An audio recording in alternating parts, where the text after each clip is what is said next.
Y cuando empecé ahí a hablar con Dios, yo sentí, y lo platico como testimonio, alguien que me empujó con las 2 manos hacia enfrente. Y me fui hacia atrás y me acuerdo que caigo sobre la silla que me habían puesto. Como estaba llorando tanto, dije, me dio vergüenza. Ahí me quedé sobre la silla y le dije a Dios, Señor, si tú existes, le dije, tócame. Y recuerdo perfectamente que ahí estaba sentado en la silla y llegó una persona. Me toma del corazón una mano y la otra del pecho, de la espalda.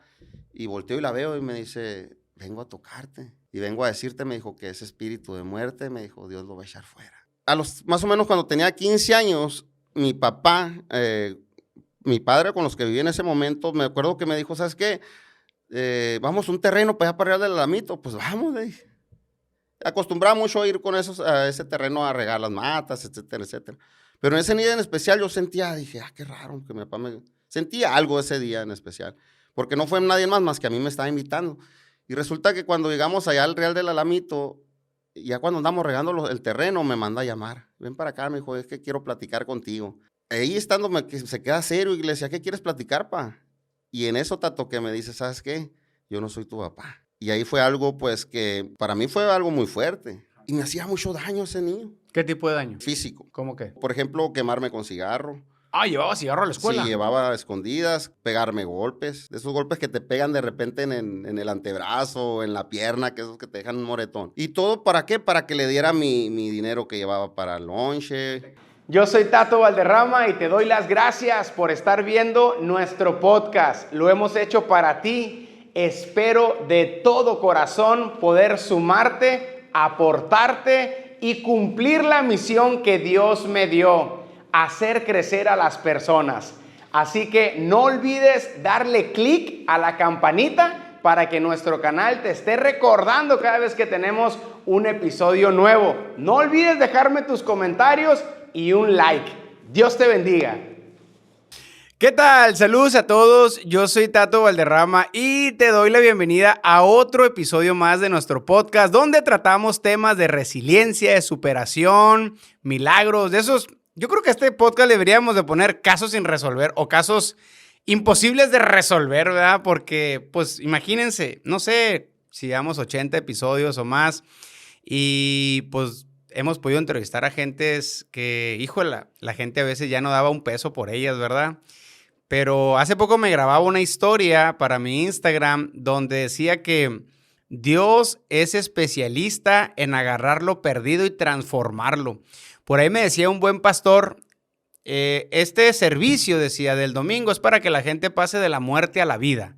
Y me gustaba esa expresión, porque literalmente eso es lo que sucede cuando le entregamos la vida al Salvador y al Creador y al diseñador de nuestra vida. Así que traemos una historia muy interesante, yo creo que va a edificar a muchas personas, va a llenar de esperanza a otras personas. Todas las mamás que me ven que tienen hijos drogodependientes, que ven a su hijo y ya están desesperanzadas, ¿verdad? Deprimidas, porque han hecho hasta de lo que no por su hijo y su hijo no sale adelante. Precisamente ese es el problema, pues, que lo has hecho tú. Ese es el problema. Necesitamos que aprendas a que lo haga, a que le dejes a Dios el control, pues, ¿no? Y cuando eso sucede, cambia todo. Pero bueno, soltar con amor tiene un proceso y no todas las personas están en un proceso para soltar desde la libertad y entregarle nuestra dependencia a aquel que lo puede todo, ¿verdad? Entonces, como yo sé que me ve mucha gente que tiene hijos adictos, como yo sé que me ven muchos brothers que andan bien activos, yo creo que este episodio no me queda la menor duda que va a ser va a ser muy potente para tu vida, para tu familia, para tu futuro y para tus hijos.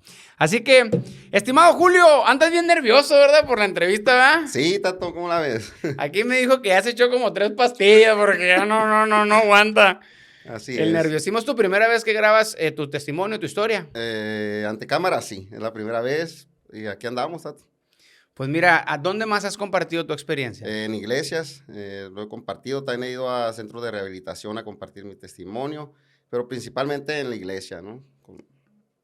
En legendarios también lo he compartido. Pues bueno, aquí la ventaja de este testimonio que va a ser grabado, Julio, es que más allá de la gente que lo vea, que no tiene límites, ¿no? O sea, te puede ver alguien en Colombia o te puede ver algún hispano en Estados Unidos. una señora, pues nosotros tenemos casi 1,000,000 de seguidores y hay una señora que me escribe mucho de Holanda. Desde allá me escribe la señora, ¿no? Entonces, es mexicana y está viviendo allá. Entonces, pero lo más importante de esto es que tu historia va a quedar grabada. O sea, el día de mañana nos vamos a hacer viejos, tú más, nos vamos a hacer viejos y ahí va a estar tu experiencia y tu testimonio al alcance de cualquier persona, tus nietos. Por eso entrevisté a mi papá, brother. Porque le dije, quiero tener una conversación contigo que quede para toda la vida ahí. Amén.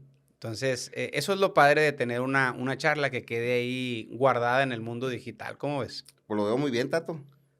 Adelante. Va a ser como un libro, pero auditivo. Así es. Aparte, ya sabes que como que Dios ya lo había puesto en mi corazón. Dije, cuando te veía en los podcasts, yo decía, algún día quiero que me haga un podcast, algún día. Y ya ves, creo que los anhelos siempre Dios los escucha y los concede, ¿no? Sí, no, y te agradezco mucho por la oportunidad de platicar. Un día me enseñaron que la gente que puede platicar su historia es que posiblemente ya sanó. Pero todas esas personas que tienen, tú conoces gente que dices tú, este cuate debería platicar más lo que vivió, ¿no? Y nunca lo platica, posiblemente es porque no ha sanado la herida, ¿no? Así es. Muy bien. Pues mira, me gustaría empezar por el inicio. ¿Cómo fue tu infancia antes de los 5 años? Antes de los 5 años, pues mi infancia fue como un niño normal. Papá y mamá, era el hijo mayor en ese momento. Y pues de esos niños que era muy chipiloneado, que como era el nieto de los mayores también, pues todo me daban. Juguete que salía lo tenía. Siempre fui muy consentido en ese aspecto. O sea que nunca me hacía falta nada. La experiencia más bonita que recuerdes de 0 a 5 años. De 0 a 5 años, creo que me gustaba mucho. Mi abuelo siempre tenía una frutería en el mercado. Y me gustaba mucho ir a andar ahí de niño entre la verdura, entre la fruta y eso que me decían, agarra lo que quieras. Mis abuelos siempre fueron comerciantes. Mi abuela tenía también un súper y pues eso, andar entre los dulces y andar ayudándole ahí arriba y abajo, eso siempre me era para mí como un juego, un Disneylandia, andar entre la fruta y la verdura y acá con mi abuela entre el súper y ayudándole a empacar y esto y el otro. Siempre fue un niño, creo yo, muy activo. Y no pagabas nada, ¿no? No pagaba nada y siempre me salía con la mía y agarraba lo que quería, ¿no? El momento más difícil de tu vida antes de los 10 años.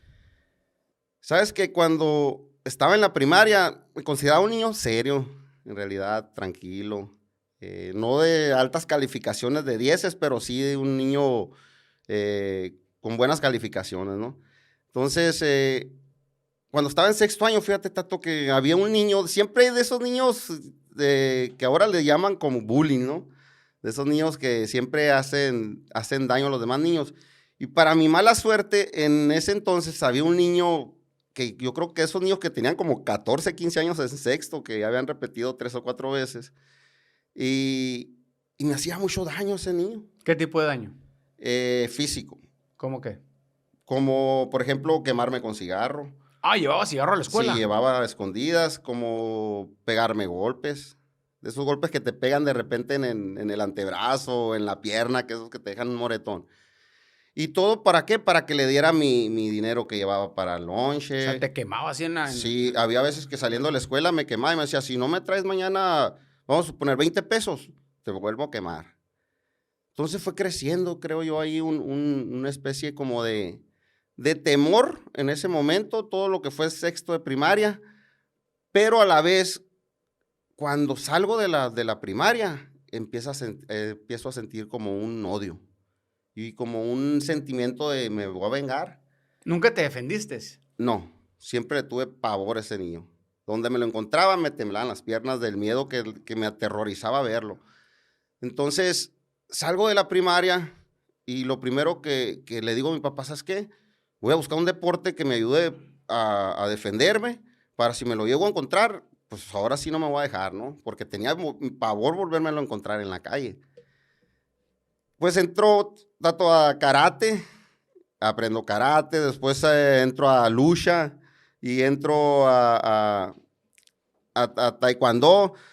Entro a todos los deportes posibles de contacto para el día que me lo topara. Decía, me lo voy a pegar. Digo, algún día me lo voy a cobrar. Pero, ¿sabes qué pasó, Tato? Conforme fui creciendo, en vez de irme olvidando de ese momento, fue creciendo en mí un hombre violento. Porque ya ves que en la secundaria no falta el que te busca para pelear, ¿no? Para cantarte un tiro. Y pues esas situaciones me buscaron en la secundaria 2, yo estuve en la Federal 4.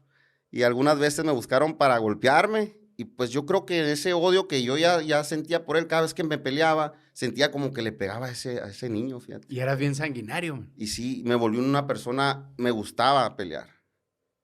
Ganado o perdido el tiro, me gustaba, sentía como que algo, que no entendía yo en ese momento qué era. Oye, y luego estaba ya entrenado, ¿no? Sí, pues ya sabía pelear, o sea, me gustaba más que nada y es lo que más me llamaba la atención. Decía, pero ¿por qué me gusta la violencia? Sin saber yo que lo que en ese momento estaba ocasionando en mí ese sentir, pero cada vez que yo me peleaba recordaba el daño que me hacía ese niño. Entonces crecí mi primaria, creo que no la terminé de la mejor manera, terminé con ese tipo de violencia de un niño que le ocasiona a otro niño, ¿no? Y creo que sí crecí en ese momento hasta la adolescencia con ese trauma. Fíjate que a mí me pasó algo bien curioso porque, pues yo vengo de la Nacameri y en la Nacameri es puro guerrero, ¿no? Puro peleonero. Yo no fui tan peleonero como tal. De hecho, cuando se peleaban mis camaradas, éramos como 60 cuando salíamos a una fiesta. O sea, la Naca, le decían, era un manchón. Clavaban a todo el mundo, éramos un montón siempre, ¿no? Y era tiro por viaje cada fin de semana. A mí no me gustaba casi meterme en bola. Casi nunca me peleaba así. Pero sí revisé algo. Cuando me llegué a pelear con los camaradas del barrio, yo, sinceramente, yo no tenía malicia. O sea, yo había veces que veía hartos en la misma pelea, a veces tocaba estar abajo o arriba. Pero cuando me tocaba ver morros a mí en el suelo, yo no los golpeaba. Pero sí veía amigos míos, brother, se encizañaban, o sea, era como, se cayó la piñata. Hasta que te los quitaban de encima. Literalmente, Sí. Y era lo que yo me preguntaba a mí. ¿Por qué ellos tienen ese odio o no se tocan el corazón? Yo realmente sentía mucha compasión, men. Había veces que sí, oye, están 4, o sea, yo no le voy a pegar a un morro que está ahí, pero había camaradas míos que se iban recio y no sentían nada. Después se quitaban y se levantaban y se iban a tomar o algo. Wow, posiblemente es algo que te pasó a ti también, ¿Sabes ¿no? que de hecho en la secundaria de apodo me decían el perro? Fíjate hasta dónde llegué. Aparte que fui un alumno ya de secundaria deportista, porque entrené atletismo, fui de alto de rendimiento y ahí empezó mi vida deportiva en la secundaria. Empiezo a entrenar con el profesor Abelardo Moreno y empiezo a salir a nacionales. Eso también me ayudaba mucho. ¿Por qué? Porque creo yo que todo ese problema que tuve en la infancia lo descargaba yo cada vez que entrenaba. Entonces llegué a algunos nacionales. Pero cuando me peleaba, Tato, dicen que que hasta que yo por eso me ponía de perro, porque me los llevaba al piso, como ya sabía lucha, y ahí golpeaba hasta que me los quitaban de encima. Porque si alguien no llegaba y me quitaba de ellos, ahí seguía yo golpeando. Fíjate, hay toda una teoría detrás de todo esto, ¿no? No sé qué tanto sea pegada a la realidad, pero este tema de que el que fue violentado, violenta. El que fue agraviado es agresivo. No sé en qué tanto se replique realmente esta teoría, pero es común, pues, que en la terapia se toquen estos temas, ¿no? De que si fuiste así, lo normalmente es que vas a replicar eso acá. Si te lastimaron o te abusaron, lo más probable es que vas a hacer lo mismo. En mi caso, en las drogodependencias, el patrón de comportamiento del consumidor es replicado casi en el 90% de los casos con los hijos. O con las hijas que vivieron con padres alcohólicos, terminan relacionándose o casándose con padres alcohólicos. Eso sí lo tengo bien medido, ¿no? Pero qué interesante ese proceso. Entonces, entraste a la secundaria, eras bien peleonero porque veías la fotografía del morro que te clavaba en la primaria. Sí. Entonces, después de ahí entraste a atletismo. ¿Y qué más fue en tu proceso de secundaria? ¿Te desarrollaste como cualquier otro morro? Me desarrollé, ya salí de la secundaria, me desarrollé como cualquier otro. Haber sido atleta me ayudó para entrar al Cebatis 11, que en ese entonces el Cebatis 11 era una de las mejores escuelas. Sí. Estudié en el Cebatis 11, ahí estuve bien académicamente y también estuve bien en el deporte. Todo lo que fue cuando estuve en el Cebatis 11, salimos a nacionales, igual con el atletismo. Y hasta ahí iba todo bien, Tato. Luego entraste a la parte de la prepa. Parte de la prepa, termino la prepa y me voy a la universidad, estudio 2 carreras al mismo tiempo, que es licenciatura en educación física, por el deporte que ya me gustaba, y también estudié administración de empresas en la Unison. ¿Y eso te gustaba mucho estudiar o qué? Lo que pasa que por el deporte te buscaban la Unison me buscó para que estudiara ahí para representar a la Unison y pues como ya me gustaba el deporte, pues quise entrar a la normal de educación física porque también me gustaba y quería ser maestro de educación física. Ok, ¿y luego? Pues ahí ya empezamos, hasta ahí ya dejo el deporte. Pero también estudiaste la otra carrera. Sí, las 2 carreras simultáneas me aventé. ¿Y las terminaste? Las terminé. Estoy licenciado en administración de empresas y soy pues, también soy licenciado en educación física. Muy bien, o sea, entonces ibas como pues un ser humano idóneo, ¿no? Preparándose, ibas y luego. Hasta ahí ya lo de los golpes, yo creo que ya le habíamos parado, como que por el momento ya uno va madurando, ya deja eso a un lado, se enfoca más en el trabajo, pero sabes que nunca... ¿La universidad normal? Normal, nunca fui un alumno regular, de regular hacia arriba, entonces nunca... Creo que bien chambeador siempre, en ese momento trabajaba con mi abuelo y escuela. Me casé muy joven, antes de terminar la universidad, ya estaba ¿A qué edad te casado, casaste? a los 21 años. 21 años, ¿quedó embarazada Sí, la mujer o qué? quedó embarazada y me caso, y así termino la escuela. ¿O te casaron? Pues, ¿qué te puedo decir? Yo creo que sí me casé. Me casé, quise tener esa responsabilidad como padre, y pues así fue mi vida, hasta ese momento. Ya lo otro que como que ya había madurado un poco, pero sabes que es esa situación de la primaria como que siempre me trajo ahí, nunca lo olvidaba, siempre como que había un rencorcillo en el fondo de la situación por la que me ha pasado con ese joven, ¿no? ¿Y dónde crees que se empezó a descomponer qué en tu vida? ¿A qué edad y por qué? Hay situaciones que en la vida te van presentando que hay veces, por lo regular lo mío fueron situaciones de familia, Tato. Ya a los 15 años yo me doy cuenta de que con mis papás, los que yo tenía en ese momento, que eran mis papás, más o menos a los 15 años me doy cuenta, me dice mi papá que no era mi papá. Ok. ¿Cómo fue eso? Platícame, fue... ¿te invitó? ¿Te dijo, sí, a ver, Julio, ven para acá? Sí. ¿Cómo fue? ¿Sabes? Esto no estaba, pero lo voy a platicar porque me siento que lo tengo que decir porque a lo mejor le puede ayudar a muchas personas, Tato. Más o menos cuando tenía 15 años, mi papá, mi padre con los que viví en ese momento, me acuerdo que me dijo, ¿sabes qué? Vamos a un terreno para allá para arriba del Alamito. Pues vamos, le dije. Acostumbraba mucho a ir con a ese terreno a regar las matas, etcétera, etcétera. Pero en ese día en especial yo dije, qué raro que mi papá sentía algo ese día en especial, porque no fue nadie más que a mí me estaba invitando. Y resulta que cuando llegamos allá al Real del Alamito, ya cuando andamos regando el terreno, me manda a llamar. Ven para acá, me dijo, es que quiero platicar contigo. Y ahí estando se queda serio y le decía, ¿qué quieres platicar, pa? Y en eso, Tato, que me dice, ¿sabes qué? Yo no soy tu papá. Y ahí fue algo, pues, que para mí fue algo muy fuerte. Porque 15 años tienes una figura paterna que amas a esa persona y de repente que esa figura paterna te diga que no es tu papá. Entonces eso como que marcó un poco ahí mi vida y como que fue un derechazo. En el momento yo le dije a mi papá, ¿sabes qué? No me interesa, porque me dijo, ¿sabes qué? ¿Quieres conocer a tu papá? Y le dije, ¿sabes qué? No me interesa, o sea, tú eres mi papá, le decía, no necesito de tener otro papá en ese momento, ¿no? Pero sentí que ahí fue el primer gancho a mi vida de las cosas que se vinieron después fuertes. Oye, Juli, ¿no? Y cuando te dijo eso, te lo decía porque él fue, o sea, tu padre biológico no lo conociste. No lo conocía hasta el momento. Ok, o sea, no lo conocía, no sabía nada más que mis papás eran mis papás adoptivos. Yo no sabía que era adoptado hasta ese momento. Okay. Entonces, ese momento me lo hace saber y ya me dice, es que te quieren conocer, me dice, tu papá biológico. Entonces, como que no, en ese momento no lo acepté, me acuerdo que lloré mucho, me acuerdo que me pudo mucho. Y le dije, no, tú eres mi papá y no va a cambiar nada, ¿no? Y te llevaron a conocer no. Entonces yo le digo a mi papá, progenitor. O sea, yo le digo... Porque yo no le llamo, yo no le podría llamar papá sí. Progenitor. Entonces yo le digo en ese momento, ¿sabes qué, pa? Cuando yo lo quiera conocer, yo te lo voy a hacer saber. Dame tiempo, ¿no? Claro. Estaba listo. Y me dijo, ok. Y para entonces, tanto yo creo que pasarían 3 años.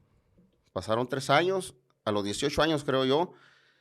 Mi papá adoptivo fue una persona con mucha comunicación conmigo. Ni siquiera tienes que ser adoptivo, tu papá. Sí, mi papá siempre fue mi mejor amigo, de cuenta sabía todo de mí. que a los 3 años, yo recuerdo perfectamente que sin decirle nada, él ya me conocía perfectamente y como yo creo que había la inquietud en mí, porque sí venía una inquietud en mí, ¿cómo será mi papá biológico? Y Cuando él tuvo esa confesión contigo, ¿cambió algo en tu relación con tu papá? con mi relación con él, no. Cambió algo en mí, como que había algo ahí que se movía, que no me dejaba estar quieto. Que ya a partir de ese momento dije, pues, ¿quiénes son?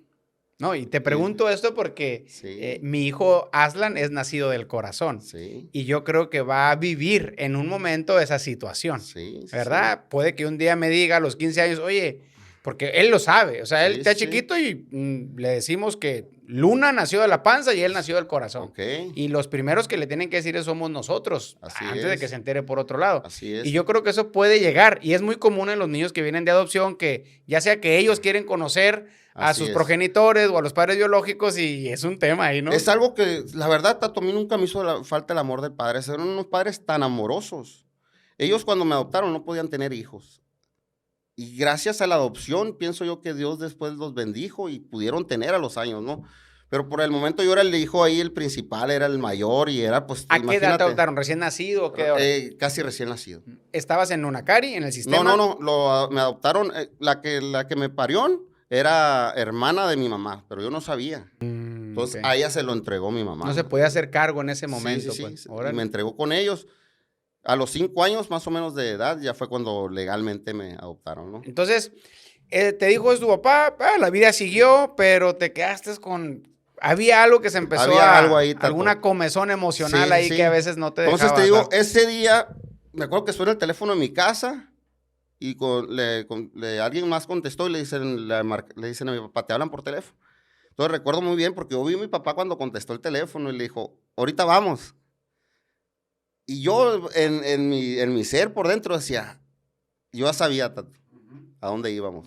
Y recuerdo que mi papá me dice en ese momento, ¿sabes qué? Vamos a un mandado, ¿verdad? Yo ya tenía 18 años, Tato. ¿Y a dónde me lleva en ese momento sin darme el consentimiento ni nada? Fuimos O sea, no y te dijo estás listo, no, listo, nada. Él vamos. ya me conocía perfectamente. Y me acuerdo que fuimos y llegamos a una casa donde se citaron y recuerdo muy bien perfectamente ese día, Tato. Y hay veces que yo veía la tele cuando esos programas que había amarillistas donde presentaban que por años sin verse la gente. Y yo me burlaba en veces de esas situaciones.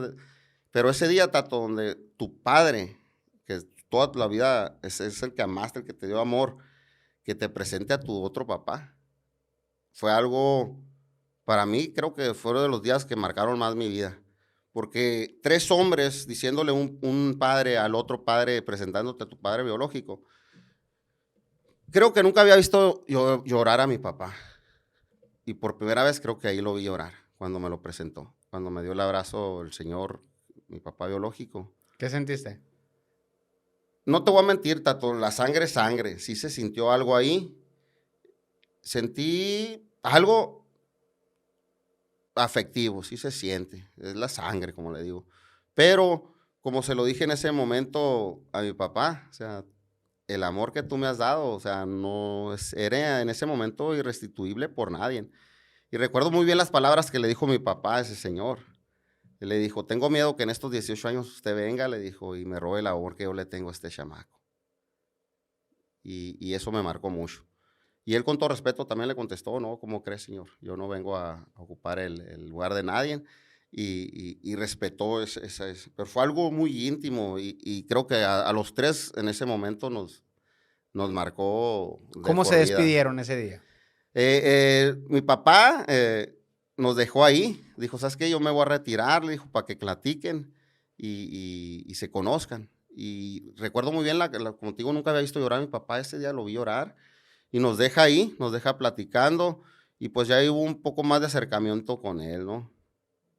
Entonces, ¿sabes? Fue ¿Qué algo le muy preguntaste? bonito. La verdad que duramos, yo creo, buen tiempo estábamos atacados sin poder ni uno de los 3 decir nada, mucho menos los 2, pero es un buen hombre. A final de cuentas, él me dio su sentir, él se quiso, ¿cómo se dice? En ese momento me explicó la situación y toda la vida me demostró, y me lo demostró en ese momento con fotografías, Tato, de que toda la vida él estuvo al pendiente. Pero él al darse cuenta que yo ya tenía un padre adoptivo, por respeto, algo lo frenó ahí, pero siempre escondidas o siempre al pendiente de cómo estaba yo. Y eso a mí me marcó también de que él siempre estuvo... Oye, Julio, y yo creo que el mayor acto de amor que hizo tu padre biológico fue haber entregado a adopción. Así es. Porque si él estaba consciente que no podía hacerse cargo de ti, lo mejor era lo que hizo. Así es. O sea, parece una Fue paradoja algo o de hombres, algo contradictorio, así pero es. por algo pudiste tener pues la niñez, Así la es. adolescencia y las oportunidades que una familia te dio. Sí, porque la verdad, Tato, fue algo, como te digo, en el amor de un padre, jamás. Al contrario, yo sentía que ellos me daban de más. Siempre me dieron de más, siempre me dieron esa cobertura, ese amor y todo lo que necesité, más que todo esa educación, ¿no? Pues ya hasta ese momento, Tato, pues ya. ¿Cómo te despediste 18 años. ese Me día? acuerdo que despedí, un abrazo, me sentía feliz, pero a la vez me sentía mal porque como que decía, como no puedo compartir el amor de mi papá, ¿no? ¿Lo seguiste viendo? Sí, hasta la fecha lo sigo ¿Tienes una viendo. relación con él? Tengo una relación muy bonita con él. Hay mucha comunicación. Como te digo, a lo mejor no es el mismo amor que ve uno como padre, porque... ¿Tienes relación con los dos? Con los dos. Mi papá, el que me adoptó, acaba de fallecer hace 2 años, pero... Lo siento mucho. Pero sí sigue la comunicación con mi papá biológico. Órale, qué Es algo muy bonito, interesante. algo muy bonito. Wow, qué interesante. Oye, y adelantamos el cassette, termina la universidad, parece que todo va en orden ahí, aunque pues traía situaciones, pero todos andamos cargando algo siempre, ¿no? O Siempre, sea, Tato. yo creo que todos traemos alguna mochila con lo que tenemos que estar trabajando. Sí, sí, sí. Ya después de eso, sigo casado, sí, ya agarro trabajo como maestro. Tengo después de la hija por la que me casé, tuve un hijo después tuve unos cuates, hasta ahí pues 4 hijos, ¿no? Y así fue, llegué a los 30 años, 30 y tantos años. Podría decir que una vida común. Una vida común, vamos a decir como cualquier familia, ¿no? Hasta ahí íbamos bien, pero como que siempre me hacía falta algo, Tato. Como que sentía que esa felicidad de familia, como que algo le faltaba. O sea, no te Siempre sentías pleno, pues. No me sentía pleno. Siempre crecí en una religión católica, pero siempre me inculcaron, siempre conocí de Dios, pero como que no tenía esa intimidad con Dios. Como que me faltaba eso, como que algo me faltaba para poder dar ese clic y poder ser feliz, ¿no? Entonces, hay situaciones siempre en la vida que nos llevan, que nos alejan tal vez más si estamos desconectados de Dios. Entonces yo digo que más o menos cuando ya crecí, mis hijos estaban creciendo, estaban en la adolescencia, creo que me fue apartando, aunque ya no era mucho de ir a la iglesia, pero como que ya estaba apartándome un poco más del Señor. Uh-huh. Y como todo, hay situaciones en veces que nos ponen en otra situación en donde caemos. ¿Y en qué caíste tú? Caí en drogas. Situaciones tal vez familiares, situaciones económicas, situaciones que ya venía cargando, más la situación esta, de repente cuando empecé a caer en este asunto de las adicciones, como que eso me hacía recordar todo el mal pasado, porque hasta me traía de recuerdo también la infancia de cuando era niño. Entonces eso como que iba cargando y al principio decía, tú sabes que cuando caemos en las adicciones, Tato, es algo tan sencillo que de repente no nos damos cuenta y ya estamos dentro. Sí, pero ¿cómo se fue gestando? O sea, regularmente no funciona como me lo platicas. O sea, regularmente el consumo empieza en la adolescencia. Sí. Y de ahí es muy difícil soltar una dependencia. No, o sea, se va consumando. La raza despierta a los 22, 23 con los guamazos y empieza a intentar cambiar, pero ya traen 8 años atrás. Deshabituar la conducta adictiva es bien complicada porque pues ya tu cerebro está condicionado a funcionar de esa manera de muchísimos años, Sí, ¿no? sí. Entonces, en tu caso, llevabas una vida que aparentemente, visualmente, la pantalla pues era funcional, ¿no? Sí. Pero no eras pleno, algo te hacía falta. Yo era de los consumidores de alcohol de una fiesta, de fines de semana, de vez en cuando. Esporádico. Pero no llegó el día, a lo mejor en ese momento, ese día venía cargado de problemas familiares. Platícame ese momento Recuerdo bien perfectamente. En el que llegaste y probaste otro tipo de sustancia. Sí, ese momento, Tato, yo creo que es como a todo joven le puede pasar o a cualquier persona, de ese momento de que andas en una fiesta y de repente te dicen, oye, va a estar buena la mañana la posboda, pero andamos aquí en la fiesta ahorita y que toma, échate un baisa o fuma de esto y para que no te dé sueño y puedas aguantar. Y desgraciadamente ese día tal vez lo acepté. Entonces el primer punto es, ¿qué andabas haciendo en esa fiesta y en ese ambiente? Así ¿Verdad? es, tal Porque vez. no en todos los ambientes hay drogas. Pues a lo mejor en el ambiente que andas ahorita o en el ambiente que ando yo, jamás en la vida alguien va a sacar un pase o algo, pues, ¿no? Así es, Tato. Entonces ahí te ofrecieron para aguantar. Sí, para aguantar. Y se me hizo algo tan común, tan regular. Bueno, dije, yo nunca, por haber sido mi vida deportista, ni tan siquiera cigarro había consumido. No era ni de cigarros, Tato. Todo ese día, ¿Y qué fue lo que te ofrecieron? cristal. ¿En polvo? En polvo, en una pipa. O sea, fumaste. Entonces fumé, sí, fumé. Y desde ese día yo sentí algo en mi organismo. Y dije, bueno, no pasa nada, es un día, ¿no? Pero ahí no sucedió eso. Porque ya después, no sé qué sucede en el organismo, que después a los días te pide tu organismo otra vez. Ya no era una vez cada semana, era una vez cada 2 días, o a lo mejor había veces cada todos los días. Te enamoraste. Sí, caes en esa adicción. ¿Y qué es a lo que te lleva esto? Que te haces un adicto. Que empiezas a descuidar tu trabajo, que empiezas a descuidar a la familia, empiezas a perder todo, tu credibilidad, empiezas a perder todo lo que tenías ganado en tantos años, se empieza a destruir poco a poco, se va destruyendo. ¿Cuánto consumías diario? Llegué a consumir, yo creo, Ya es que los venden por globitos, sí, ¿no? sí. El cristal. Llegué a terminar, yo creo, consumiendo unos 6, 7, 8, 10. ¿Cuánto si cuesta un quieras. globito? Yo creo que ahorita andan unos 50, 100 pesos, no recuerdo. Entonces, empiezas a consumir y te empieza a comer. ¿Y qué es lo que pasa? Empiezas a perder tu amor propio.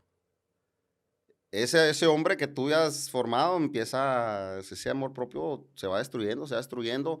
Empiezas a perder el amor a tu familia, a tus hijos, a tu hogar, a tu trabajo, y todo se empieza a acabar. ¿Qué fue lo más vergonzoso que hiciste o que recuerdas en ese tiempo de estar activo en el consumo? Yo digo que una persona activa en el consumo, Tato, empieza a delinquir, a mentir, empieza a robar.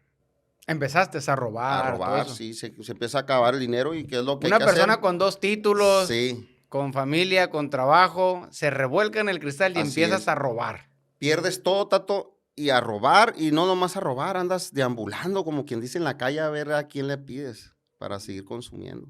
¿Y luego a dónde fuiste a parar con todo eso? Empiezas a perder la familia ya te empiezan a poner las cruces, no te aceptan en tu casa, hasta que llegue el día que ya no quieres saber nada de la vida.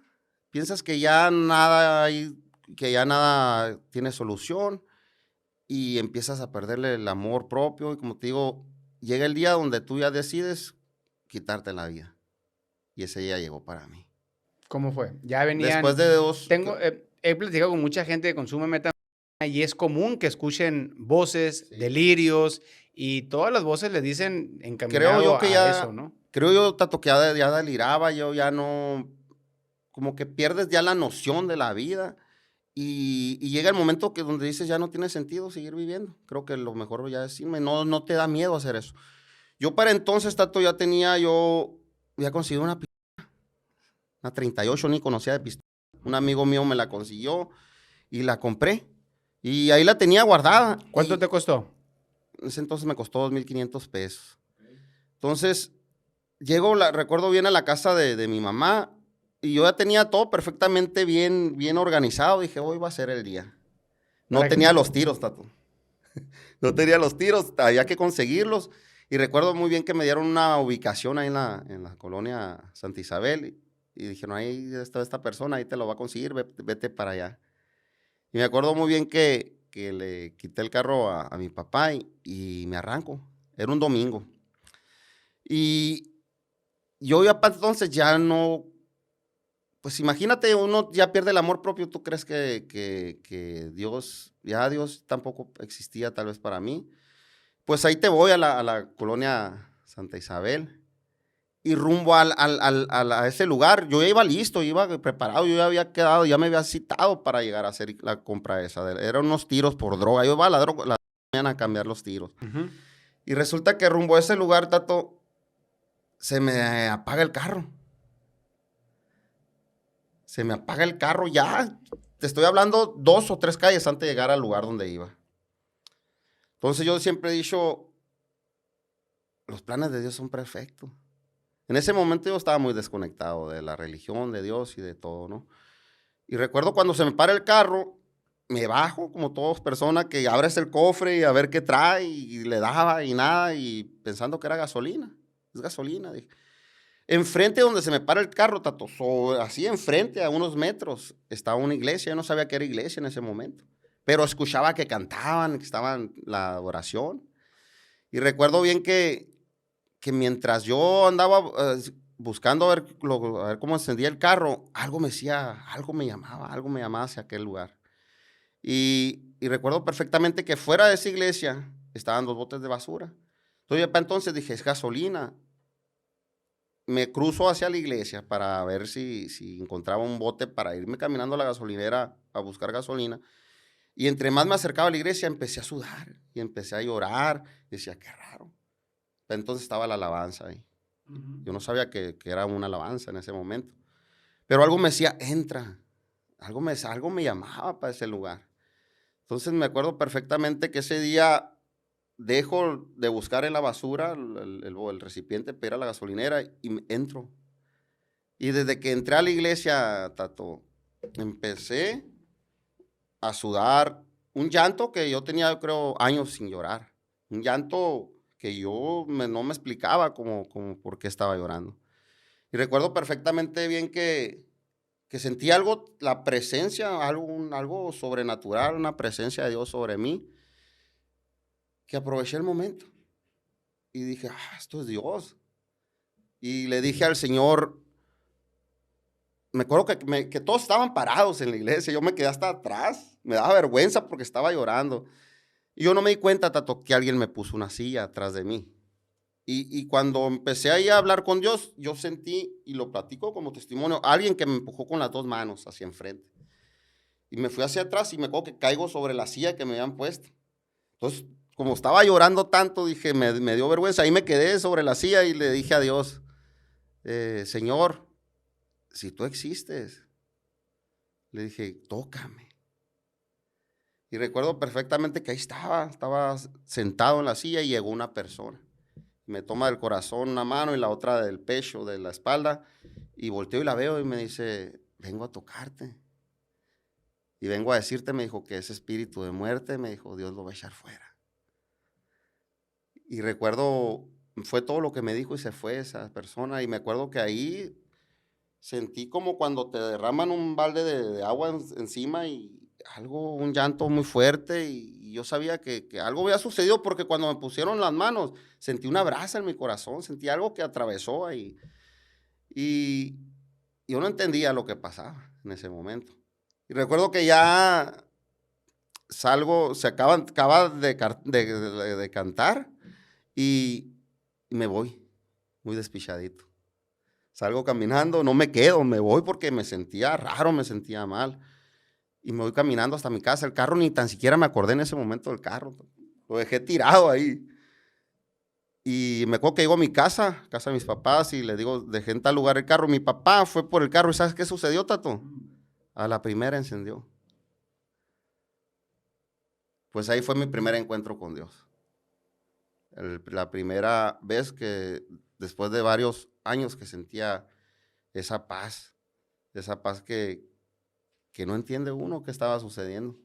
Y después de eso, Julio, al día siguiente todo sigue igual, vuelves a consumir la misma dinámica o ¿qué sucedió? No, Tato, ahí sucede algo muy extraño. Después de ser un consumidor de, vamos a suponer, 2 años, al día siguiente me quedo a dormir en casa de mi mamá esa vez. Y al día siguiente me levanté sin ningún tipo de ansiedad y resisto ahí. Después otro día, porque era puro dormir, después de no consumir, viene como que la la abstinencia y te quedas dormido mucho tiempo. Después de dormir, creo yo, una semana que me aventé, fue una lucha de abstinencia como de otros 20 días, fuertes, pero era algo que había algo en mí que la pude resistir. ¿Cómo No describes, entendía. cómo describes la abstinencia? La abstinencia, ¿qué te puedo decir, Tato? Dicen que hasta me sentaba en la cama a hablar solo, que veía que balbuceaba, que temblaba. Yo recuerdo que era algo feo, es algo que insoportable. ¿Podías dormir? Sí, dormía, pero eran unas luchas, cuando despertaba, era una lucha con mi cuerpo, para no salir corriendo, para no... nunca me encerraron, nunca nada, pero hay algo, por eso te digo, siempre hubo algo que me detenía, que me daba fuerzas y me sentía, ya mi cuerpo como que se empecé a sentir raro, porque llegó, yo recuerdo como que el día 20 por ahí, Tato, ya me desperté y dije, o sea, qué bien me siento. O sea, por primera vez podía decir que me sentía bien. O sea que el cuarto de detox que hay en los centros de rehabilitación era la casa de tu mamá. Sí, Ese fue tu cuarto. ahí Los fue. primeros 20 días, pues, Ahí ¿no? fue, sí, sí, Donde la gente habla con fantasmas. con todo eso. Dicen que depende de la sustancia, Sí, sí, sí. el efecto, ¿verdad? Yo veía hasta que se apagaban y se prendían los focos, ¿no? Sí, ¿no? Y se dice que la gente le da diarrea, vómito, sudar frío, dolor de Sí, huesos. sí, sí, algo insoportable, algo... Regularmente el dependiente le da miedo enfrentar la abstinencia y por eso acude nuevamente Así es. al dolor.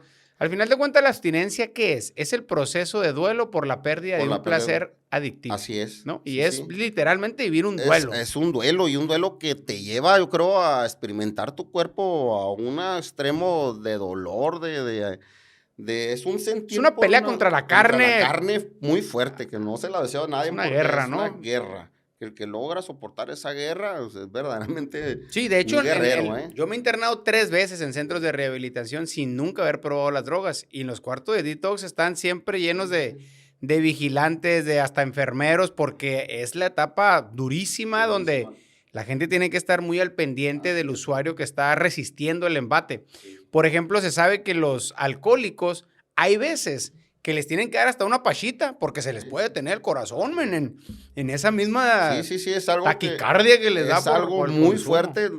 Yo creo que nadie te lo puede explicar exactamente qué sucede, pero sí el cuerpo es una lucha que ni tan siquiera tiene uno el control de hacer, de controlarte, de resistir eso que te está pidiendo, pues. Oye, fíjate, Julio, y digo esto porque va a servir. Y la gente cree que eso nomás pasa con las sustancias. Pero la gente que es adicta, por ejemplo, al juego, a la comida, a lo mejor no en ese nivel, pero vive exactamente lo mismo. O sea, esa abstinencia, la gente que es adicta a otras personas, les quitas a la persona, al golpeador, en las codependencias y a la torre, empiezan a vivir una crisis Así es, tremenda, Tato. Oye, ¿no? ahorita que tocas lo del juego, Tato, también fui adicto a la ludopatía. Y fue una adicción, que te digo, siempre las adicciones son malas, ¿no? Pero la ludopatía tiene en algo, yo digo, es una de las adicciones más duras y más o peor que la drogadicción. ¿Por qué? Porque es invisible. Te lo voy a decir porque un alcohólico va a tomar, vamos a suponer, 3,000 pesos ahorita. Tú vas y los compras de alcohol y te lo vas a tomar, te vas a emborrachar, te vas a ir a botar y se acabó el alcohol, ¿ok? Un drogadicto, puedes consumir 500 pesos ahorita de la droga que tú quieras, cristal o metanfetamina o cocaína. Te vas a drogar y andas en tu rollo y se acabó y se acaba. Pero un casino, Tato, tú puedes llegar con 100,000 pesos o puedes llegar con 100 o con lo que traigas en tu bolsa y te lo va a robar todo. O sea, y tal vez, y si traes más, también te lo va a quitar. O sea, un casino puedes llegar.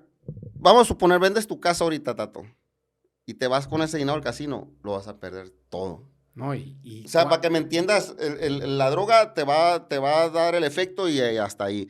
El alcohol te vas a poner pedo y te vas a emborrachar y hasta ahí. Pero el casino te va a quitar brother, todo. me han platicado de señoras, pero muchísimas señoras que están juegue, cuando se quedan sin dinero, las señoras prostituyéndose en el estacionamiento, haciendo trabajos sexuales, lo que sea. A mí me tocó ver de todo, Tato. Así. De todo. Entonces te digo, ¿Alguna experiencia que recuerdes en ese todo? experiencias de que puedo haber llegado... Cosas que te, ay, o sea, que te llamaron la Mira, atención. fíjate hasta dónde llega la adicción, Tato. Ujú. Yo pude haber llegado con 2,000 pesos ahorita a un casino y tengo 40,000 pesos ya ganados. Llego en Uber, ¿eh? Vamos a suponer. Llego con 2,000 pesos, traigo 40,000 pesos ya ganados. Me he ido a pie a mi casa. ¿Sabes qué me llamó la atención a mí? He ido a Las Vegas algunas ocasiones y en Las Vegas, en los hoteles, todos tienen casinos, todos los Sí, hoteles, y les permiten fumar dentro del hotel con tal de que la gente no se salga. Así es. Sí. Y 24 horas. Así es. O sea, tú bajas a Entonces, las 3 de la mañana, así la es. raza está fumando y Va pa, jugando. pisteando y fumando y pa, la torre, mano. Y eso se Eso me hace llamó un la círculo, atención. Tato. ¿Por qué? Porque pierdes. Yo perdía. ¿Y qué es lo que me tranquilizaba? Salir a drogarme. Conseguía dinero al casino, perdía, salir a drogarme. Entonces se hace un círculo vicioso. Y en donde ya te atrapa y ni para dónde hacerte. Llegó momentos donde yo recuerdo que los recargadores me decían, ya váyase. Los mismos recargaderos, qué tan mal me veían, o les daba lástima que me decían, ya váyase. Pero algo pasa ahí dentro. Oye, en del Hermosillo casino. como con 13 Sí, casinos, sí, sí. ¿no? Ahora está lleno. Oye, Julio, ¿y dónde empieza tu proceso? ¿Vives tu proceso de abstinencia en tu casa? Tu casa era como el centro de rehabilitación. Y ahí empezó un proceso de una nueva página en tu vida, un proceso de recuperación. ¿Qué siguió después de eso? Sí, después de eso, Tato, yo decía, qué raro me siento, después de un mes de no consumir. Yo sabía que en la iglesia algo había pasado, Tato. Yo sabía que ese fue un parteaguas. Entonces yo quería volver a ese lugar a preguntar qué me hicieron. Porque yo ya me sentía diferente, ya me sentía fortalecido. Yo me sentía diferente, Tato. Entonces vuelvo a ese lugar. Ya después me doy cuenta que era una iglesia cristiana, una iglesia que se llama Sendero de Vida. Estaba por Boulevard Las Torres. Y me empezó a congregar. ¿Qué puedes decir el nombre, eh? Sí, de la iglesia Sendero de Vida, que en ese entonces estaba por Leandro Pegagiola en Las Torres con el pastor Carlos Mejía. Le mandamos un saludo. Un saludo. Pastor Carlos, gran pastor. Gran pastor y mentor. Entonces, ahí empieza ya mi vida y mi acercamiento con Dios, ¿no? Ya empiezo a ver, yo ya empiezo a meterme en cosas de Dios, no empiezo a congregarme, empiezo a servirle al Señor y empieza a cambiar mi vida. ¿En qué manera? En que las drogas y todo el pasado, Tato, me lo empieza el Señor a fortalecerme. Ya las drogas se me había olvidado hasta ese momento. Mi ansiedad, ¿cómo te puedo decir? Todo lo que me conllevaba antes a las recaídas, a seguir buscando drogas, se me había desaparecido. Algo había sucedido, no lo entendía yo por qué.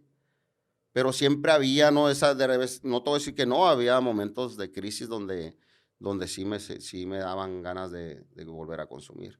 Por lo regular eran situaciones de familia. Porque ya para entonces, Tato, no todos te van a ver igual. Aunque tú estés cambiando, no toda la familia te va a creer. Hay muchos que ¿Cómo fue el proceso de recuperar tu confianza? Yo digo más que nada por los hechos. Ellos, cuando deja la adicción, yo digo que empieza a haber un cambio en uno. Yo digo que el acercarme a Dios, empezó a haber un cambio en mí. Y el Señor empezó a mostrarse a través de mí. Y eso de darme la oportunidad de servir en diferentes áreas en la iglesia, empezar a trabajar con niños, eso me ayudó mucho. Entonces, como que la familia empieza, o sea, algo está pasando aquí con él, estoy viendo un cambio, ¿sí me entiendes? Yo digo, cuando te metes en las cosas de Dios, Dios hace que vean un cambio en ti. Y empieza a ganarte otra vez esa credibilidad. Porque al final de cuentas siempre va a haber, ¿cómo se puede decir? Siempre el enemigo te va a poner todo en charola de plata para que vuelvas a caer. ¿Por qué? Porque te le estás yendo. Un consejo que le darías a la gente que titubea en las cosas de Dios es meterse al fondo. Así como se metieron con las drogas, pues hasta el fondo. Métanse a fondo con Dios. Así es. Yo siempre he dicho... Porque te digo porque la congregación está llena de turistas. Así, ¿no? Yo siempre lo he dicho, el otro día se lo escuché a un amigo. Las cosas de Dios es como cuando estás enamorando a una mujer. Tú sabes hasta dónde vas a llegar. Primero empezamos con un mensajito, después empezamos con una llamada, después empezamos con invitarla a comer. y nos vamos involucrando cada vez más con esa persona, ¿hasta qué? Hasta llegar al más íntimo con ella. Yo digo que así son las cosas de Dios, Tato, cuando nos empezamos a involucrar más y empezamos a meternos más en la palabra, a meternos más al servicio, como que empieza a haber esa intimidad más con Dios. Y cuando te estás fortaleciendo tu carácter, pienso yo que ya las drogas y todas las adicciones que habías pasado empiezan a quedar a segundo término. O ya la vas a pensar más para volver a tener una recaída. Sin duda. Oye, Julio, y hoy por hoy, ¿cuánto llevas sin consumir sustancias? Llego a la iglesia el 2017, Tato. Después de eso te puedo decir que hubo una recaída. Situaciones familiares, hubo una recaída en la cual luego me levanto. Y creo que desde esa recaída a la fecha, te estoy hablando de la pandemia para acá, ya me siento muy fortalecido en esa área. Resbalón.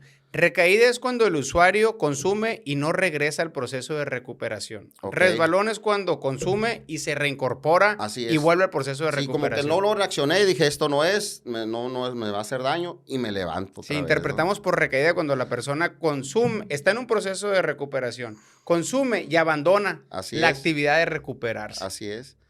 En ese proceso, Tato, pues ya sabes que las situaciones del pasado, cuando anduviste mal, te traen consecuencias. A pesar de que ya estás bien y ya tu trabajo, ya te volviste a enfocar en tu trabajo y ya estás entrado otra vez en tus quehaceres, pero hay consecuencias. Y esas consecuencias, Tato, me llevan hace 3 años a la cárcel. Platícame eso. ¿Ya andabas bien? ¿Te tocan la puerta? Sí, me toca. Amigo, ¿usted robó? ¿Qué hiciste hace 2 años o cómo fue? Ni tan siquiera te dicen, Tato. Me llegaron y me acuerdo que me subí del carro y llega al AMIC y vas para arriba, una orden de aprehensión. Y dije, ¿qué? Cosas que no esperas. Cuando más mejor te encuentras, que tú piensas que ya estás bien, que no va a suceder nada, que cuando más metido estás con Dios, cuando tú piensas que tu vida ya dio un giro inesperado, que todo corre, como se dice, sobre hojuelas, llega eso.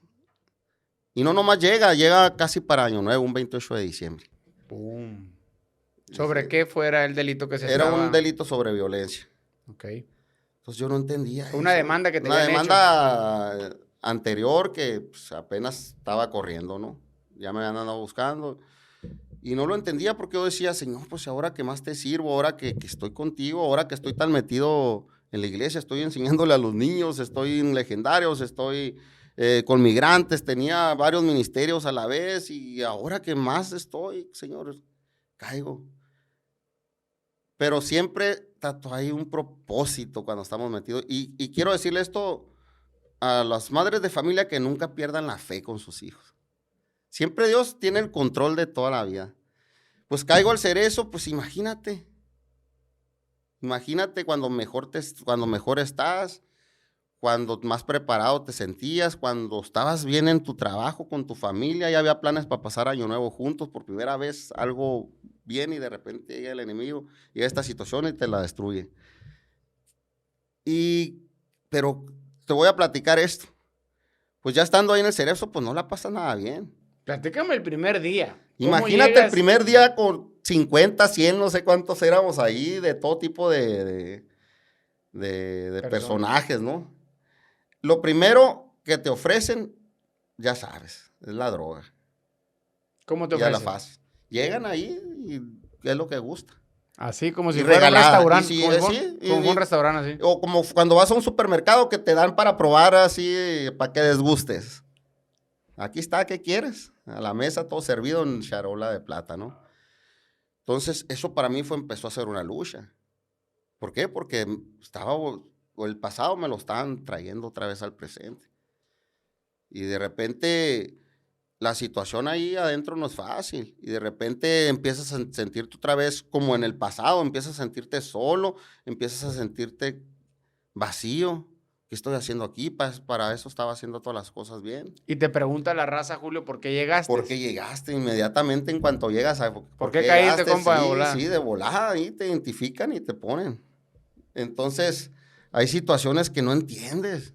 ¿Buscaste a los brothers adentro? Sí, no luego, porque no te dejan ser en iniciados. Ahí tienes que quedarte una semana para ver qué ondas primero. Cuando supe que tal vez iba para para largo la cosa. Cuando ya te mandan al patio. Sí, te mandan para a allá. los pabellones. Y no entendía. Entonces me puse en las manos del Señor. ¿Por qué? Porque ahí es una lucha constante todos los días por no consumir. Yo digo que un 80% de los que viven dentro son consumidores. Vives en un mundo de consumo ahí.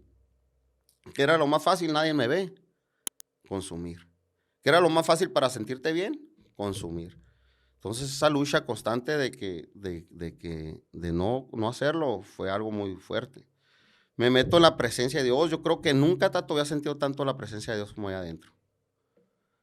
Empiezo a meterme a leer, el año nuevo, mi primera prédica, me puse a predicar en iniciados y todos los días empecé a dar palabras. Fue cuando estaba la pandemia, todo lo que ¿No se burlaba de ti la raza ahí? Sí, muchos se burlaban. Muchos, hasta los del penal, no me dejaban. En veces me decían, hey, no puedes predicar el día de hoy. ¿Por qué? Porque estaba apartando gente de las drogas. Y yo no entendía tanto por qué estaba ahí. Ya para entonces, yo en la iglesia tenía cargos de un ministerio de niños muy bonito. Y un ministerio de migrantes donde predicábamos. Más que nada, a mí me gusta mucho hablar sobre el perdón. Pero había algo dentro de mí que decía, o sea, ¿cómo te pones a hablar del perdón? Porque yo no había sanado aquello que te conté de este niño. Uh-huh. Pero fíjate qué grande es Dios. Y hasta en los peores momentos, Sato, en los peores, hay situaciones donde Dios se va a glorificar. Donde tú piensas que ya perdiste toda esperanza, donde perdiste ya tu fe. De ese lugar, Tato, Dios se va a glorificar. Y no lo sabemos. ¿Por qué? Porque nos desesperamos. ¿Cuándo vas a pensar que en una situación de una cárcel, Tato, Dios iba a ser? Tú vas a ser libre. Ibas a ser libre y algo tenía preparado Dios para ti. Pues te cuento que ya como el día, ¿qué será? 20. Como el día 20 andaba, ya entonces ya me dejaban andar allá adentro, ¿no? Del Cerezo. Y ya me iba a las instalaciones deportivas a correr. Ahí donde está la cancha y luego está el grupito de Alcohólicos Anónimos, ¿no? Pues ese día, Tato, recuerdo perfectamente bien que en la mañana había escuchado en la radio una prédica cuando Jesús le pregunta a Pedro le pregunta a Jesús, perdón, ¿cuántas veces hay que perdonar? ¿Y qué le dice Jesús? Hasta 7 veces, que le dice Pedro, no, 70 veces. Y recuerdo que iba corriendo pensando en esa prédica esa mañana. Y de repente me salen al trote dos cholones. ¿Te emparejaron ahí? Sí, me salieron así, me pararon casi. Y me sacó de onda, dije, pues algo, me van a quitar los tenis o qué onda, ¿no? Y uno de ellos se me queda viendo, Tato. Y me dice, ¿no me recuerdas? Y al momento así no lo conocí, Tato. Pero cuando ya me fijé bien en él y me dio su nombre, le vamos a poner Francisco. Que me dio su nombre, lo recordé, Tato. ¿Y sabes quién era? Era aquel niño cuando tenía... El que te golpeaba en la primaria. Me golpeaba en la primaria. Híjole. Pues imagínate ese sentimiento dentro de mí. Porque tanto tiempo estuve en la situación, en la cárcel por esa situación de violencia. Y tal vez esa situación de violencia la traía cargando desde ese momento de que ese niño me generó. Y tenerlo enfrente de mí, después de tantos años, el que yo iba a quebrar las piernas, el que yo lo iba a dejar inválido, el que me iba a vengar por mis propias manos, de repente que te diga enfrente de ti, hey, yo soy Francisco. Pues en ese momento, Tato, fue una revoltura de sentimientos. Y luego traías la prédica ahí bien presente, ¿no? Recordé ese momento, eso, no podía hablar de lo atacado que me puse. Recuerdo que me levanto los pants, Tato, porque todavía tengo marcas de las quemaduras de cigarro. Y le dije, me levanto el pants y le digo, tú me hiciste esto y esto y esto. Y me dice, sí. Y le dije, no cabe duda que sentí que el Espíritu Santo me tocó, me detuvo. Y le dije, no cabe duda, le digo que Dios es muy grande. Fíjate a dónde me ha traído, porque tal vez, le digo, si te hubiera encontrado afuera, estuviera en esta misma situación, pero por el daño que te hubiera hecho. Entonces, recuerdo que... ¿Y él estaba en una posición agresiva o no? No. Tranquila. Tranquila. Y recuerdo que yo me ataco y me salgo corriendo, sigo corriendo, ahí lo dejo parado. O sea, mis impulsos, porque era una revoltura, no sabía si golpearlo, perdonarlo. Hasta el momento ahí no le dije nada. Yo salí corriendo, sigo corriendo. Se me pierde. Y acaba lo más sorprendente que quiero platicar. Cómo Dios es tan bueno, tan perfecto. Siempre que decía, la voluntad de Dios es buena, agradable y perfecta. Yo decía, ¿cómo? Si aquí estoy adentro de la cárcel, ¿cómo es posible que...? Y yo traía esa prédica. Cuando sigo corriendo, el Señor me decía, perdona, a eso te ha traído. Y yo, ¿qué? ¿Que no lo andabas buscando? ¿Que no lo querías encontrar? Y resulta que ese día en la tarde no lo encuentro. Y hasta que lo encontré en la tarde. Supe en qué pabellón estaba, fui y lo Anduviste encontré. preguntando, Por ¿sí? todas partes, preguntando por él. Y lo encuentro, Tato. Digo, porque son miles de gente Sí, ahí. miles, lo encuentro ese día. ¿Y sabes qué? Y ya le digo, ¿sabes qué? Yo te andaba buscando. ¿Dónde lo encontraste? Yo te andaba buscando, le dije. Y qué bueno que te encuentro, quiero pedirte perdón. Perdóname, le dije. Porque yo te quería hacer daño. Ni tan siquiera él tal vez se acordaba de todo el daño que me hizo. Yo se lo recordé ese día, ¿te acuerdas? Sí. Y sabes que cuando ya terminamos de hablar, que lo perdoné, me perdonó y yo también lo perdoné. Recordé muy bien esa prédica de la mañana, Tato. Y cuando le pregunto, oye, yo tal vez salgan unos días más, quiero que me digas en qué celda estás, en qué pabellón para dejarte mis pertenencias. ¿Y sabes qué me respondió? Estoy en el pabellón 7, en la celda 70. Hijo de la torre. Sentí ese día, cuando me dijo eso, que el Señor me había llevado a perdonar. Y recordé las palabras que Pabellón 7, de la celda celda 70, 70. la torre. El Señor, Tato, nunca se queda, es tan perfecto, pero tan perfecto en sanar tu corazón, que cuando Él me dijo el pabellón 7 en la celda 70, yo sabía que esos 30 días que tenía ahí dentro de ese lugar, el Señor me había preparado para perdonarlo de esa manera. Si no, nunca hubiera sido libre, ¿no? Después de esa situación, de ese perdón tan genuino, Tato, salgo. Salgo y sin cargos. Ya quedó, esa situación quedó para mí limpia. Entonces, qué grande es Dios, ¿no? Entonces, ¿cómo te aleja el Señor de las drogas? Digo, no ocupé centro de rehabilitación, no ocupé psicólogos ni psiquiatras, que no digo que esté mal, no, claro que no, pero cómo conmigo funcionó. Entonces, ¿cuántas madres de familia, cuántas personas como yo, cuántos adictos que andan en esa situación pierden la esperanza, como yo ya la había perdido? Pero cuando Dios te pone la mirada en ti, Él lo va a hacer. Y así como Él lo hizo conmigo, Él puso su mirada en mí, yo quiero que Él sea de testimonio para mí. Yo sé que con mucho lo va a hacer. ¿Qué hay que hacer, Tato? Tener fuerza de voluntad. Yo siempre he dicho a otros adictos, de nada sirve que el Señor, que Dios baje en este momento ahorita aquí a la clínica o a tu situación y decirte que tú vas a cambiar, que Él te va a sanar. Pero si uno no quiere, no va a suceder nada. Oye, me trastornó, men, el número de celda y el pabellón del vato. Me quedé anonadado. Sí, Qué grueso está eso. así es. Son situaciones donde todavía Dios te pone número para que lo entiendas. O sea, vas a perdonar. Y eso fue como un sello para mí. Yo sentí cuando me contestó eso ese hombre, yo sentí un abrazo, un sello, que eso que sentí el primer día cuando llegué a la iglesia, yo sabía esa misma brasa y ardiendo la sentí como diciendo, lo has hecho, hijo.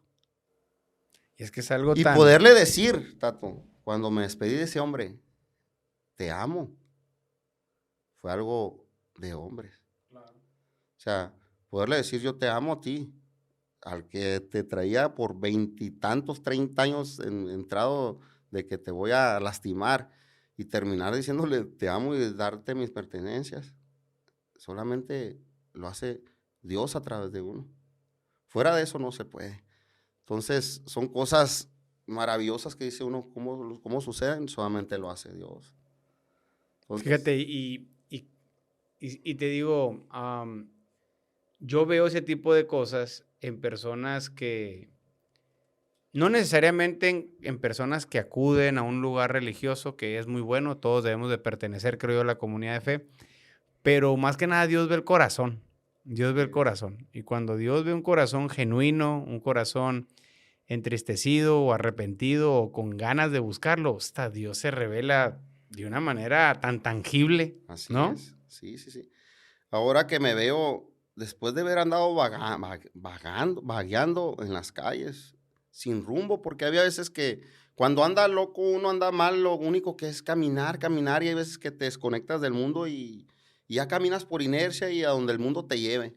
Y ahora verme sano, fuerte. Oye, Julio, pero ahí camina sin rumbo, ¿no? Porque en Legendario camina, No,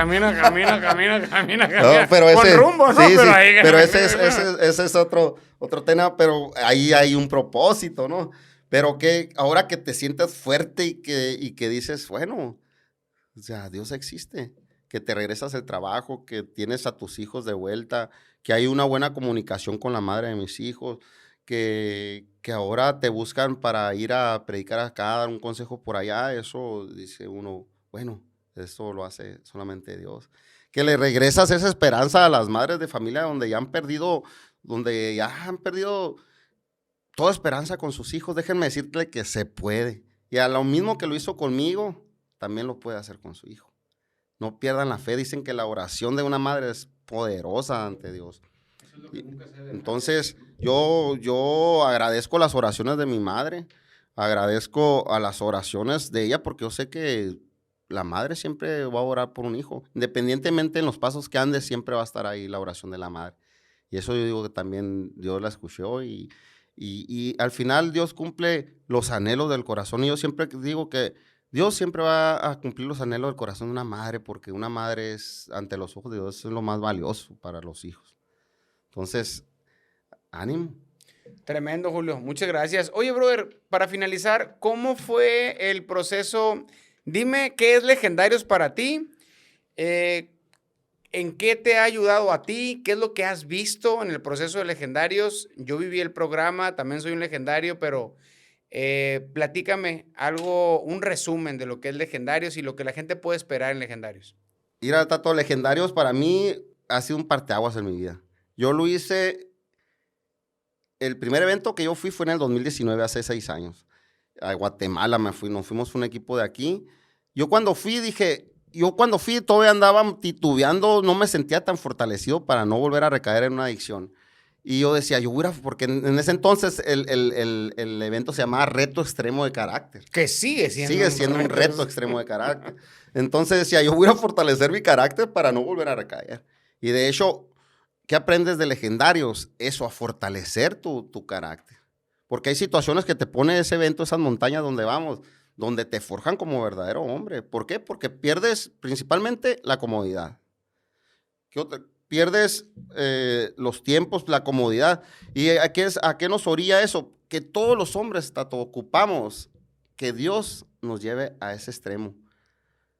Que la montaña, hay veces que las situaciones aquí en la vida cotidiana no nos llevan a ese extremo. ¿Por qué? Porque necesitamos de que Dios nos saque de la ciudad, nos saque del trabajo, de la comodidad del hogar y llevarnos a un lugar que es la montaña, donde nos haga sentir vulnerables.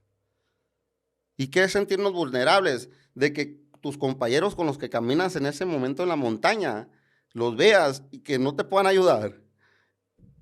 Y llega un momento de quiebre en ese lugar, en ese evento de Legendarios, donde no te queda de otra. Volteas para acá, volteas para allá, y no te queda de otra más que decirle al Señor, Padre, aunque seas un incrédulo, que no seas de religión, que no creas en Dios, hay un momento de quiebre donde tú le tienes que decir al Señor, ayúdame, Padre, porque ya con mis fuerzas no puedo. Entonces, cuando ya entendemos cuál es el propósito y bajamos de esa montaña y nos venimos a topar ya con la vida real, ya tenemos de dónde agarrarnos de la mano. Lo has dicho bien, fíjate. Hay un momento de quiebre. Hay un momento en el que tiene que ser así, porque yo creo que en los momentos de crisis es donde apenas los hombres buscamos o volteamos al cielo Así es. a pedir socorro, ¿no? Así es. Y aunque el programa no te lleve a un punto entre la vida y la muerte, no es por ahí, sino es un tema que trabaja mucho tu hombría, tu Así es. orgullo. Estás viendo cómo hay señores o gente más pequeña que tú avanzando con el mochilón, escalando la montaña y todo, y dices tú, no puede ser posible, o sea, no me puedo doblegar aquí, pero al mismo tiempo ya no aguanta las piernas, ¿no? Sí, sí, sí. Entonces entras en una ambivalencia, no Así sigo, no es. sigo, pido ayuda, no pido Sí, sí, ayuda. sí. Y el que va pasando te dice, pues pídele ayuda al legendario número 1, ¿verdad? Sí, ¿Quieres sí. ayuda? Sí, pues ¿tienes sed? Sí, ¿tienes Disfruta hambre? el Sí. camino. Disfruta el camino y busca a Dios, ¿no? Sí. Es todo el mensaje, ¿no? Entonces, creo que cada uno de los hombres que vamos a ese lugar nos sirve mucho, nos fortalece como hombres, pero sobre todo aprendemos a depender de Dios. Porque aquí en la vida cotidiana dependemos con nuestras propias fuerzas, con nuestros propios ingresos, con nuestra propia voluntad. Pero si le quitamos todo eso y Dios te lleva a sentirte esa vulnerabilidad, hay un momento de quiebres, aunque no conozcas al Señor, ahí vas a voltear y le vas a decir, Señor, ayúdame, ¿en dónde me metí?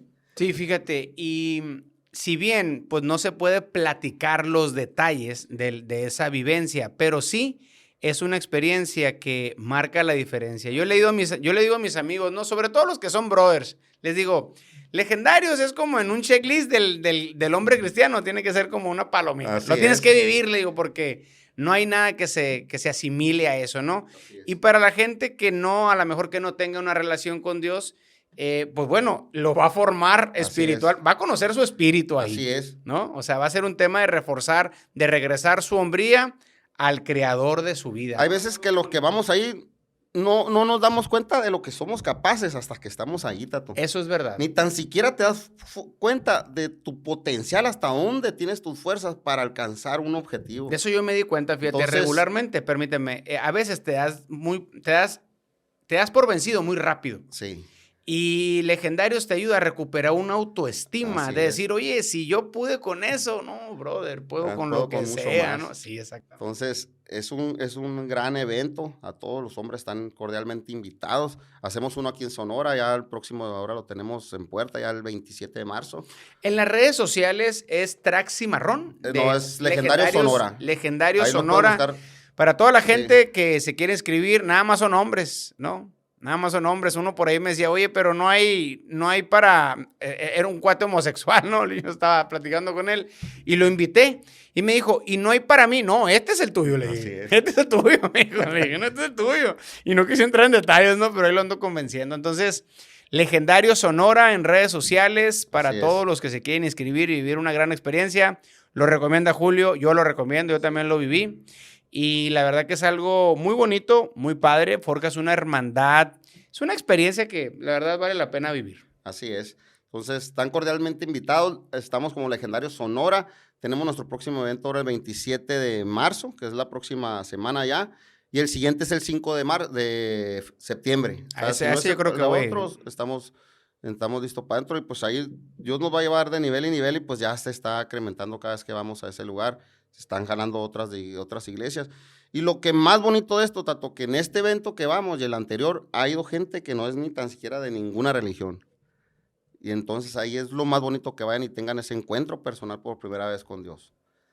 Entonces, No, yo creo que le sirve más, ¿no? A veces Así la es. religión trae tantos Sí, paradigmas. tiene tabú y ahí te detiene un poco, no te abres tanto que cuando vas en cero, ¿no?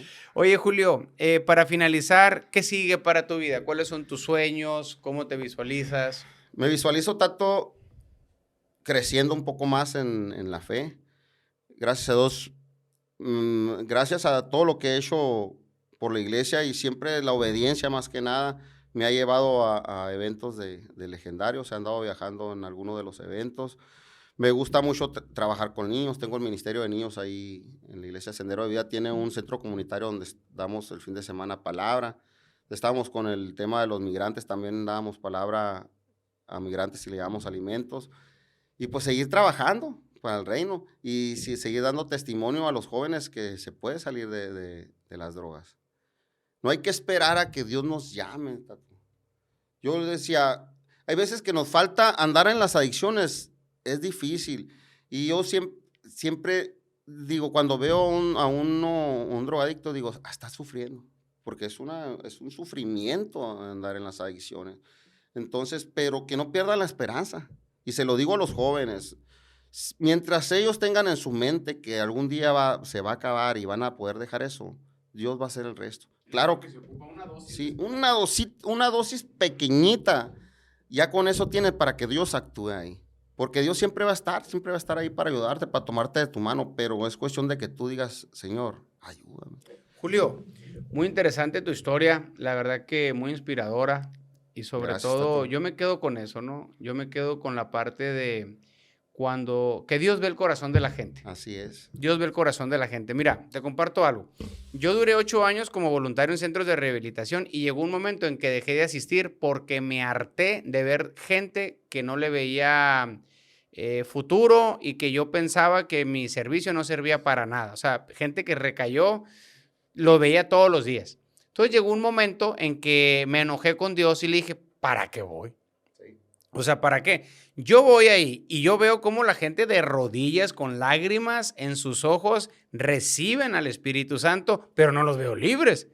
Tu palabra dice que conocerás la verdad y la verdad te hará libre. Yo no veo ni uno libre. Y esa era mi conversación con Dios. Entonces, no quiero estar perdiendo el tiempo. Y me sentía muy frustrado porque le dediqué 8 años y todavía lo sigo haciendo, pero desde otras plataformas, ¿no? Entonces, en un momento de mi estudio bíblico, me llevó a ese pasaje en San Juan 8:31. Sin embargo, la mayoría de la gente, a veces leemos la Biblia y recordamos esas frases domingueras y las agarramos como una máxima, ¿no? Conocer la verdad y la verdad me hará libre. Bueno, yo he conocido la verdad y muchas veces no era libre de pornografías y de cosas. Y veía lo mismo en ellos, conocen la verdad, entonces, ¿qué está fallando? Porque la verdad es Cristo. San Juan 14:6 dice que Él es el camino, la verdad y la vida, pero yo no veo a estos cuates que sean libres. Y ese día, leyendo la palabra de Dios, me llevó al capítulo completo. Y en el capítulo completo dice, si permaneces en mi palabra, serás verdaderamente mi discípulo y conocerás la verdad y la verdad te hará libre. Ah, ok, entonces para ser libre hay un proceso. Es un proceso, conocer la verdad, permanecer en la verdad, ser discípulo de Cristo y de ahí sigue la libertad. Entonces vemos a muchas personas en nuestras congregaciones que reciben al Señor, siguen siendo los mismos, siguen siendo. Entonces, ¿cuál es la fórmula? Permanecer en la palabra de Dios y ser discípulo de Cristo. Así es. De Cristo, porque luego ahí empiezan, ¿verdad? Es que me falló aquí fulanito tal. De No Cristo, importa. el infalible. ¿Qué fue lo que ¿no? pasó ahí en estos 30 días que estuve en el Cerezo? Permanecí. Y permanecí. ¿Y qué hacía? Predicar. ¿Y qué hacía? Permanecer y resistir y predicar y permanecer. Y al final, hubo una palabra que le escribí, que fue ese día antes de tener el encontronazo con esta persona, Tato, que yo le escribí y dije, por cada lágrima que derramaste, por tu acto de perdón, yo y tu Señor y Dios te haré libre y yo seré tu libertador. Y gracias a Dios eso sucedió. Como tú dices, Él nos hace libres. Sí, ¿Qué totalmente. hicimos? Permanecer. Sí, fíjate, me pasó eso. Yo duré 2 meses sin servir a Dios y luego regresé, ya con esa revelación. Ok. Entonces fue ahí donde empecé a construir un proyecto de seguimiento, porque me di cuenta que la gente no se rehabilita en un centro de rehabilitación. Sí. Se rehabilita. La verdadera rehabilitación está en el seguimiento. Así es. Todo un tema, ¿no? Así Todo un es. tema. Pero Julio, te agradezco mucho este tiempo. Quiero cerrar con esto nada más, decirle a los jóvenes que no pierdan la esperanza. Aún así andes sufriendo, aún así yo te entiendo, lo andas pasando difícil y dice uno, ¿cómo voy a dejar eso? No pierdas la esperanza, ¿por qué? Porque el día que menos lo esperas, el día que la madre familia, tal vez ese día ya para ellas no exista nada que las pueda confortar para esa situación de que vaya a cambiar, llega el Señor y Él te lleva al lugar preciso, al lugar perfecto, así como lo hizo conmigo. Él va a detener el carro, Él va a detener la situación, Él va a parar ese día para que tú tengas ese encuentro con Dios. Y de ahí no te escapas. Cuando Dios escucha la oración y lo vuelve a repetir de una madre, Él en su tiempo y momento perfecto, Él lo va a hacer. Y lo mismo así como ha traído ese corazón, esa alegría, ese gozo de vuelta a mi vida, lo va a hacer con su Hijo. Amén. Julio, muy reconfortable escucharte.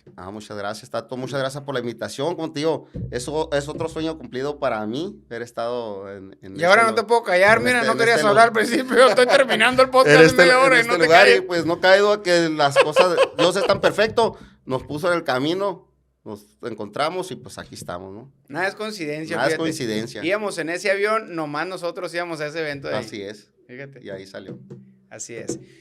Bueno, pues espero que les haya gustado este episodio. La verdad que a mí cuando pienso que Dios me ha sorprendido unas cosas, escucho otras y es como, órale, otra cosa, ¿no?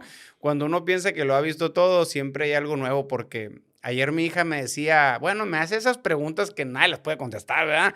Antes, porque le leo la Biblia antes de dormir y luego me decía, ¿y antes de quién creó a Dios? No, pues esa bronca, Dios nadie lo puede crear, digo, él empezó, pero alguien tuvo que empezar, pues empezó él, pero antes de él, no, pues ahí le preguntas a él, digo, porque esa pregunta, yo tengo entendido, digo, que él creó todo, o sea, él apareció, ¿y cómo apareció? Tiene que haber otro Dios, me decía, no, es que ese es Dios.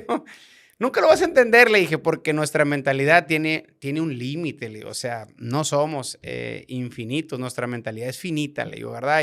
Y poder tratar de entender la mente de Dios o la creatividad de Dios o lo que Dios va a hacer en la vida de una persona, pues simplemente te puedes quedar ahí en el intento tratando de imaginar todo eso, ¿verdad?